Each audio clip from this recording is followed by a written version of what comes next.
All right, well, good to see everybody, and welcome to TruthSeekers, our first Tuesday of the month. So it's good to be back. We were just in Hot Springs, Arkansas, and are now back in town. So didn't look at much news for a few days, which is always a good thing to do. It's a good thing to take a sabbatical every once in a while from the craziness of the world. But the world is still crazy. So as one of the things I think is important for us to always talk about our principles of why we are doing Truth Seekers. So just to quickly talk about that, our purpose is to awaken those who do not realize or recognize the heightened spiritual battle we are involved in and the desperate need for spiritual awakening.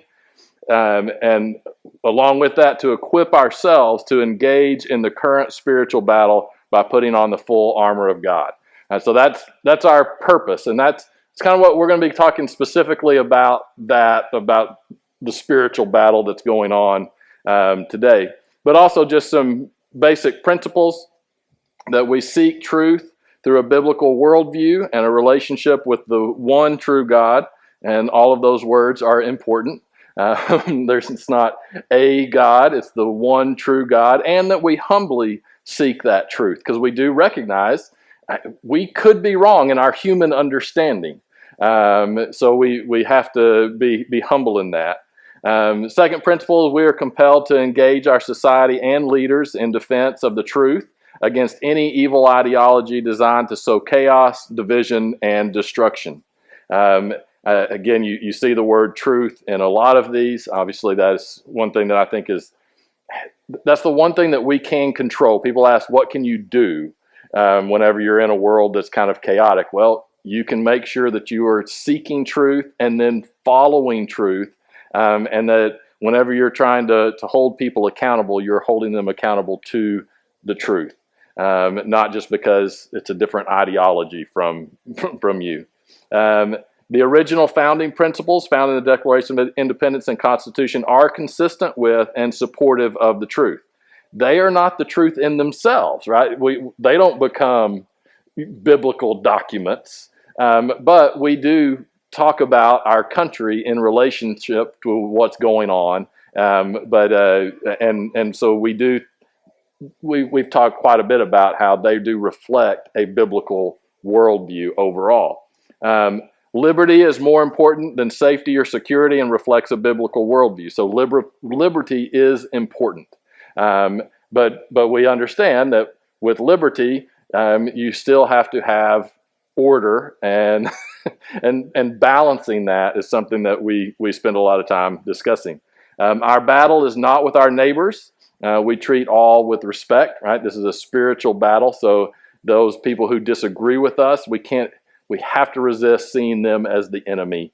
Even though they may fall on that side, we have to make sure we're always seeing people as created in the image of God. And then I felt this is important to put in, one, because it's true and we want to do this, but if anyone starts digging into our background, we need to say that we will never perpetrate violence against those who are blinded by an evil ideology, but will actively stand and defend the truth. So that, again, is kind of just a quick refresher of our principles of why we're doing this. And so today I want to dig into a little bit more the fact that this is truly a spiritual battle, and that there are people that are starting to see that. But the first thing I'm going to do is I'm going to read an article that the first time I read it, I laughed.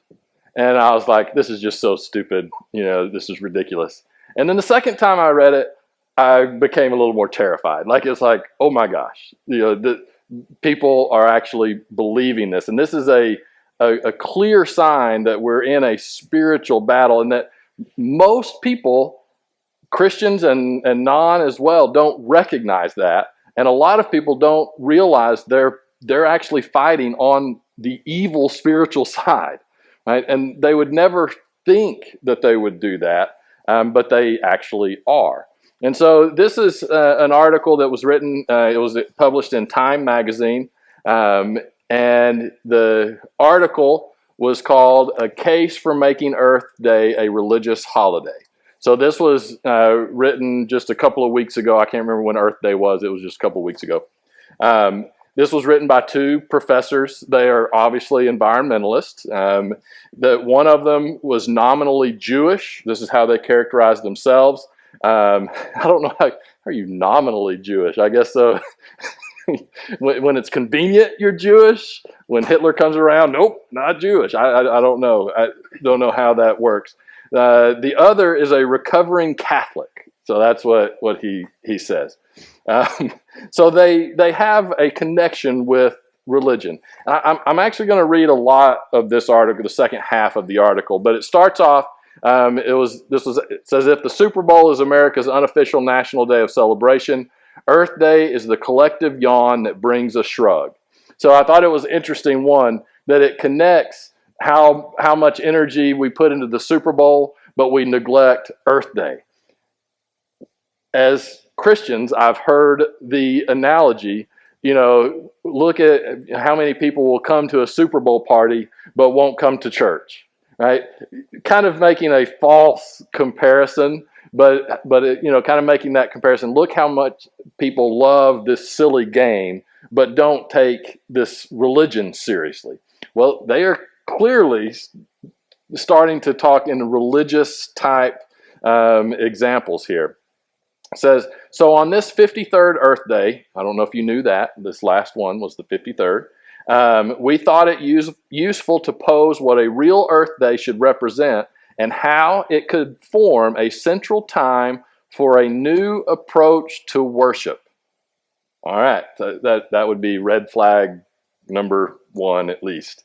And then it talks about some of the good things that have happened since Earth Day came around, and there actually are some pollution. We're not as polluted. And I think we can all acknowledge that. Now, whether it was because of these activists or because technology increased, but maybe a combination.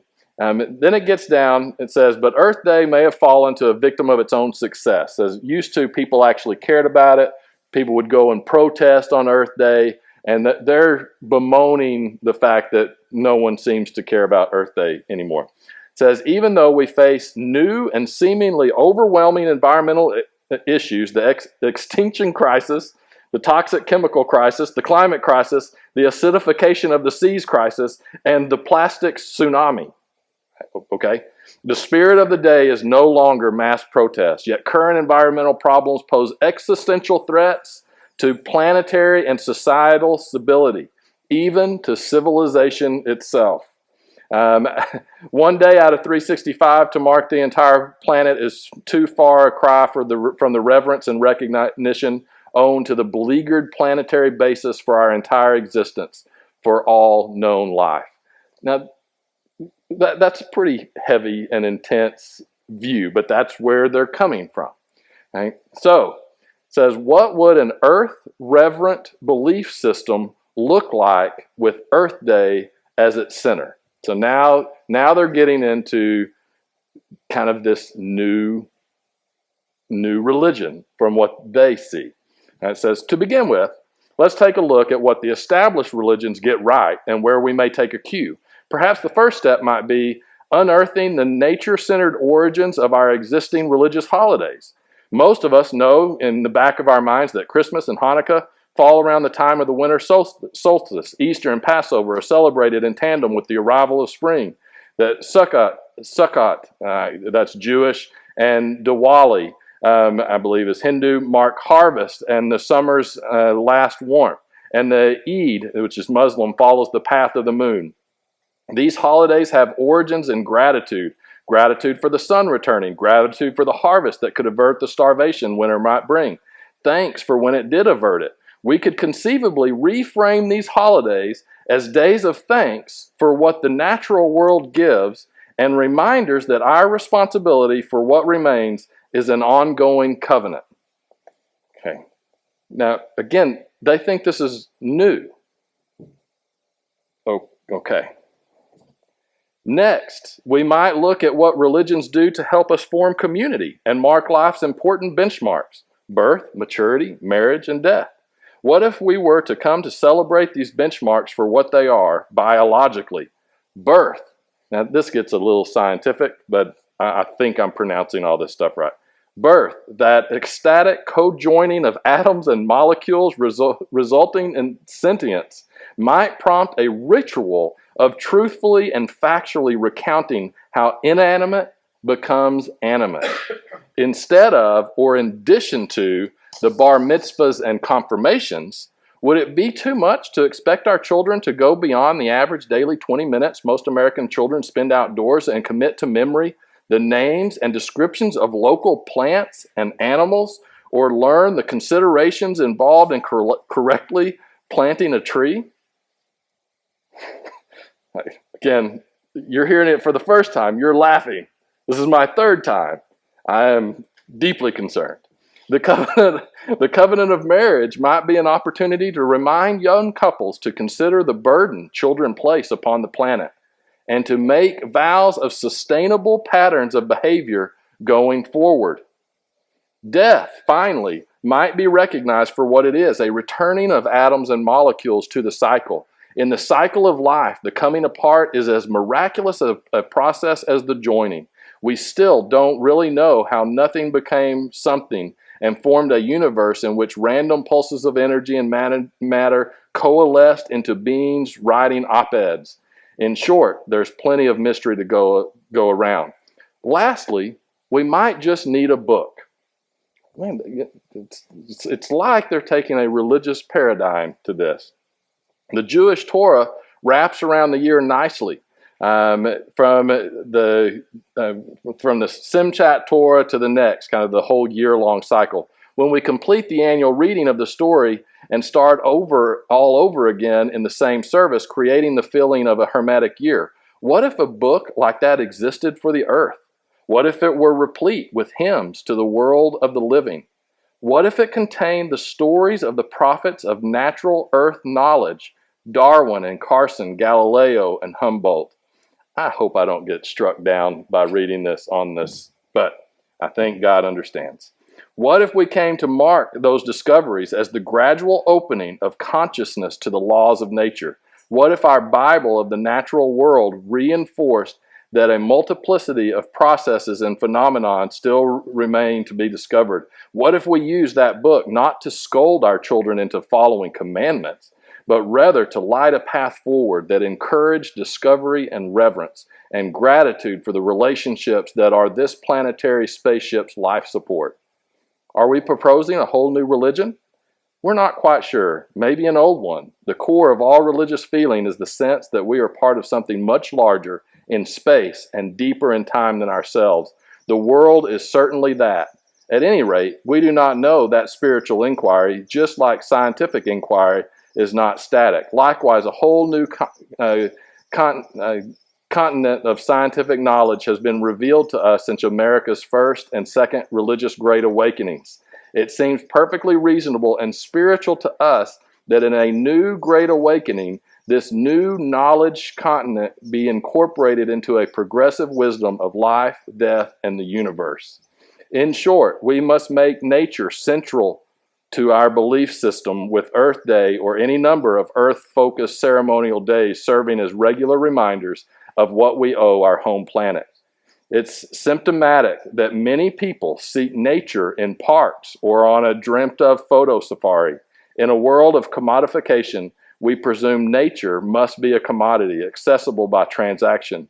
We're accustomed to thinking that just as cornflakes can be found in the cereal aisle, nature is stocked in places like Yellowstone. But nature isn't just a place, and it shouldn't be relegated to one box on the same calendar where pick up your dry cleaning gets more ink. We've got to convey to everyone that the planet, whose rotation and revolution creates all 365 days, is worthy of recognition that spans all 365. Recognition of the planet was born in protest. Going forward, it must be about reverence, about respect for the living world that makes human life too possible. Celebrating the whole world as a living miracle really should be more fun and more win-win than even the most watched football game. All right. Now, you read that a couple of times and it becomes really dark and disturbing. Um, Again, we read stuff like this, and my initial reaction was kind of to laugh and say, "Okay, that's just being silly." No, this is very serious. Um, what they are talking about here, it kind of indicated that they may know. It says we don't know if we're talking about a new religion or maybe an old one. No, these are the old demonic pagan gods that were pushed out because of the movement of the Spirit that they are welcoming back in. Those gods were about worshiping the sun and the moon and the harvest and all of that stuff. It was about worshiping the earth. And they named and created gods to represent that. Those gods were were behind those gods, I believe, are literal demonic forces. But that's hard for us to understand, but it is clearly from a demonic ideology, an evil ideology. Right? And they may not have any idea that that is what they are proposing. But that is exactly, we need to go back to worshiping demonic ideologies. That is the case that is overtly being made. And you may say, well, this is just a couple of people. They're crazy, and you would be correct. But these are people that are teaching our young people. They also had enough credibility. I hate to use that word and Time magazine in the same sentence, but it was published in Time magazine. That still is a legitimate source, right? And not only that, I started looking a little bit deeper, and I'd heard a couple of statements thrown out, and I wanted to make sure. So you've probably heard of Wiccan. That is a pagan, and they acknowledge that it's a pagan religion. It was started in the 1950s as a religion emphasizing magic, nature, and environmental responsibility. So it is straight from the worshiping the old gods, right? In 1990, all the way back, that's a long time ago, there were an estimated about 8,000 people who would identify as Wiccan or pagan in the United States. Now you may say, "Wow, that's a lot of people." Well, no, that's a tiny percentage, right? But it was there, so it's always been there. Again, my argument has been that we are seeing a heightened spiritual battle. So you move forward to 2001. That number was about 134,000. You move to 2008, that number is 340,000. So clearly going up all the way back to 2008. How long ago? Centuries ago. It does sometimes feel like that. This was written in 2021. In 2017, so in less than 10 years, it went from 340,000 to an estimated 1.5 million. In 2021, that's closer to 2 million. Now, these are people who will claim that they are Wiccan or pagan. I don't think it would include the two authors of the piece that I just wrote. I don't think that they would claim that they are Wiccan or pagan, but they clearly are. So you're at 2 million people. Now, again, you may say, well, we have a lot of people in this country, and you're right, we do. Do you know someone who is Presbyterian? Because it's more likely that you know someone who is Wiccan or pagan. Presbyterians in this country is about 1.4 million. So there are more proclaimed Wiccans and pagans than there are Presbyterians now. Again, this is moving quickly, and I don't know exactly where it's going, but we need to recognize, okay, there's something spiritual happening here, and it's really concerning whenever they use those terms of spiritual great awakenings and wanting a great awakening for this type of stuff. Well, you could say, when you go from 8,000 to 2 million, there's been some sort of an awakening. And that's a little concerning.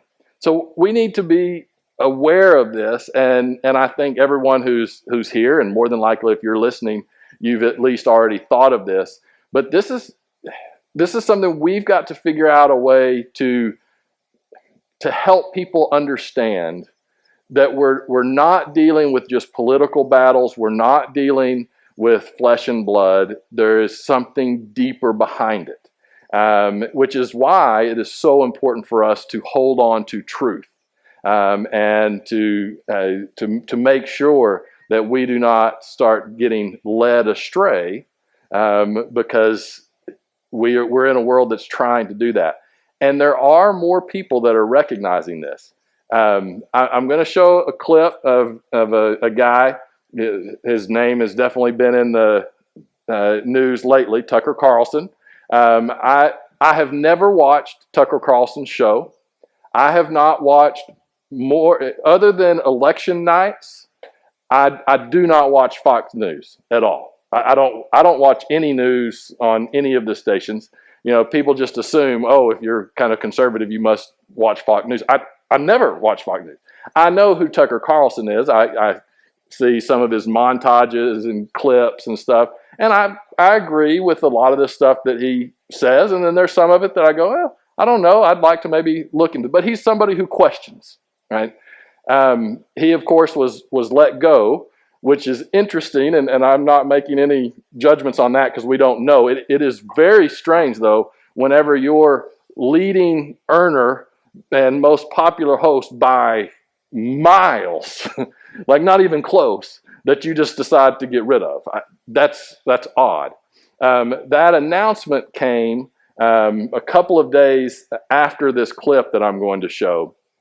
One thing that is important for us to understand is being conservative doesn't mean that you have a biblical worldview. And sometimes we assume that. Fox News does not have a biblical worldview. They have leaned conservative in some areas, but they do not represent a biblical worldview. And this is very interesting what Tucker Carlson said 2 days before he was let go. I'm not making a connection. It sounds like I'm trying to make. I have no idea why he was fired. But this is evidence to me that people are recognizing there's something more than just our political arguments going on here. And Tucker does a pretty good job of explaining that. He's talking to the Heritage Foundation, which is a conservative political policy group and things like that. Which is that it might be time to start to reassess the terms we use to describe what we're watching. So when I started at Heritage, the presumption was, and this is a very Anglo-American assumption, that the debates we're having are kind of rational debates about the way to get to mutually agreed upon outcomes. Right? So like we all want the country to be more prosperous and free and people to be less oppressed or whatever. And so we're going to argue about tax rates. And I think higher tax gets us there. I'm like Keynesian and you disagree, you're an Austrian or whatever. But the objective is the same. And so we write our papers and they write their papers and may the best papers win. I don't think that's what we're watching now at all. I don't think we're watching a debate over how to get to the best outcome. I think that's completely wrong.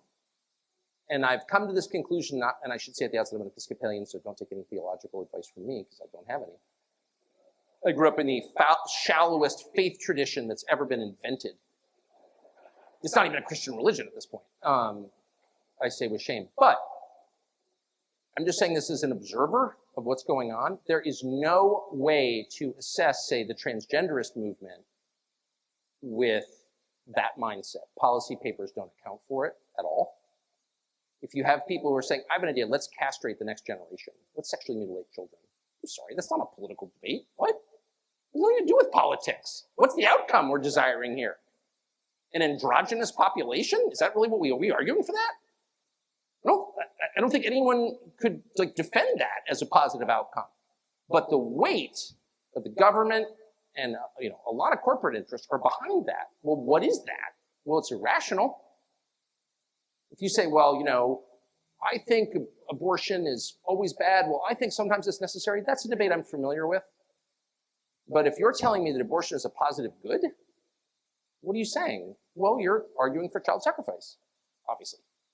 It's not about a teen girl gets pregnant and what do we do about that? And victims of rape. I get it.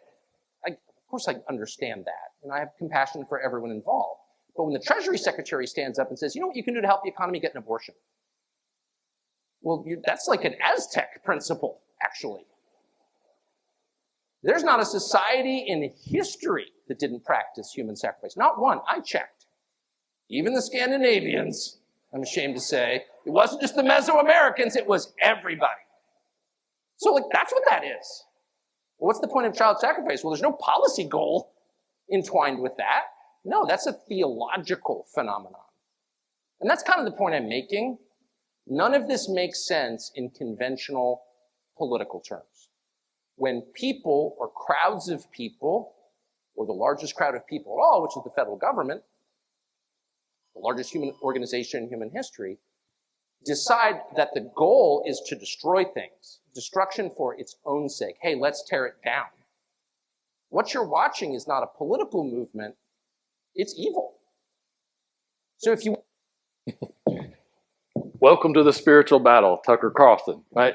And he's not using overtly religious terms. I mean, he said, I believe he would consider himself probably a Christian, but never, that's never been, overt in what he's talking about. But he's recognizing something's different, right? This doesn't make sense. And again, not making the connection, but I can promise you that type of stuff you're not going to hear on Fox News, especially now, right? They kind of made sure you're not going to hear that kind of stuff because they don't want, they are still viewing this from the policy side. Okay, let's do that. No, we're way beyond that, right? You still have on Fox News, Bruce Jenner coming all the time, right? That he is being pushed. That this is much bigger than what it once was, and I just encourage you as you engage the world. To me, it actually has brought me a lot more peace and comfort and understanding to see things from a spiritual dimension, because without it, it does not make sense.